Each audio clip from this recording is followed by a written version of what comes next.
blend பண்ணி அதை cook பண்ணி அதை ஆற வச்சு அதை சன்ட்ரை பண்ணி எடுக்கிறது தான் மேங்கோ பப்பட். இது கேட்கறதுக்கு தான் கொஞ்சம் கஷ்டமா இருக்கும். இதை செய்யறது ஈஸி, இது சாப்பிட்றது ஈஸி. வாங்க ரெசிபி செக் அவுட் பண்ணலாம்.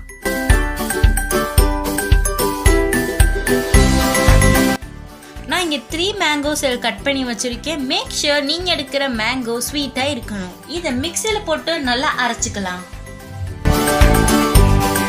இப்போ ஒரு கடாய் எடுத்து அதில் மேங்கோ பியூரே, சுகர், கார்டமன் நல்லா க்ரஷ் பண்ணி சேர்த்துக்கோங்க.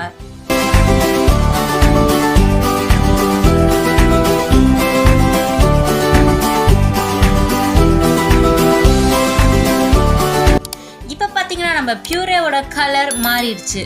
ஸோ அப்படின்னா ரெடி ஆயிடுச்சு.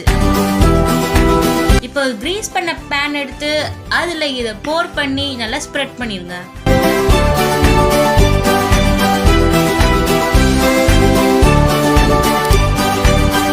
இது மேல ஒரு துணி போட்டு கவர் பண்ணி டைரக்டா சன்ட்ரை பண்ணிருங்க.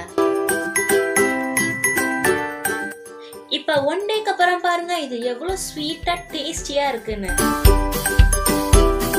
இப்ப நான் இதை கட் பண்ணி ரோல் பண்ண போறேன். நீங்க அப்படியே கட் பண்ணி பீசஸாவும் சாப்பிடலாம்.